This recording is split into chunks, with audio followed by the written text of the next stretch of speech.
काम किंवा हालचाल करताना सांधे दुखणे, सांध्यांवर सूज येणे किंवा वेदना होणे किंवा सकाळी उठल्यानंतर हातापायांची बोटे जखडणे. जर तुमच्या घरी देखील कोणी व्यक्ती यांसारख्या लक्षणांनी ग्रस्त असतील तर त्यांच्यापर्यंत हा व्हिडिओ नक्की पोहोचवा.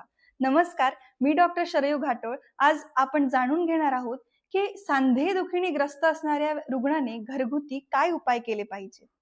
तर उपाय नंबर 1, 2 चमचे सुंठ पावडर व 2 चमचे एरंड मुळाची भरड जर आपण 4 कप पाण्यामध्ये उकळून घेऊन त्याचा 1 कप शिल्लक राहील अशा पद्धतीने आटवून हा काढा जर आपण नियमित काही दिवसांपर्यंत पिला तर सांध्यांवरील सूज आणि वेदना लगेच कमी होते. उपाय नंबर 2, 2 चमचे बडीशेप व सुंठीचा तुकडा जर आपण 4 कप पाण्यामध्ये उकळून घेऊन त्याचा 1 कप शिल्लक राहील अशा पद्धतीने आटवून त्यामध्ये अर्धा चमचा एरंडेल तेल मिसळून जर आपण महिनाभर पर्यंत रोज ते अशा पद्धतीने काढा पिला तर सांधे दुखींपासून आपल्याला नेहमीसाठी आराम मिळू शकतो.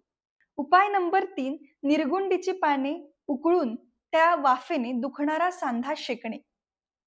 उपाय नंबर 4, मुठभर ओवा घेऊन तो एरंडेल तेलावर भाजून एका सुती कापडामध्ये बांधून त्याची एक छान अशी पुरचुंडी बांधायची आणि त्याने दुखणारा सांधा शेकून काढावा. उपाय नंबर 5, निरगुंडीची पाने वाफवून घेऊन त्याला कुटून दुखणाऱ्या सांध्यावर बांधणे. याशिवाय दीर्घकालीन काही उपचार देखील आपण करू शकतो, जसे की कणिक मळत असताना त्यामध्ये 1 चमचा एरंडेल तेलाचे मोहन घालून त्यापासून फुलके किंवा पोळ्या बनवणे. अशक्तपणामुळे जर सांधे दुखत असतील तर अशा वेळी आपल्या आहारामध्ये नियमित मेथीचा किंवा डिंकाचे लाडू याचा समावेश करावा.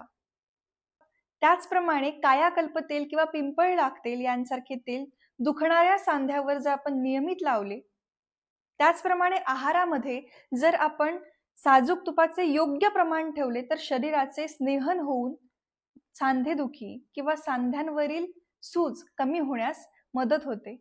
जर तुम्हाला ही माहिती आवडली असेल तर माझ्या या YouTube चॅनेलला सबस्क्राईब करा. खाली दिलेल्या बेल आयकॉनवर क्लिक करा, जेणेकरून पुढे येणाऱ्या व्हिडिओज बद्दल तुम्ही अपडेटेड राहाल आणि ह्या व्हिडिओला जास्तीत जास्त लोकांपर्यंत शेअर करा. धन्यवाद.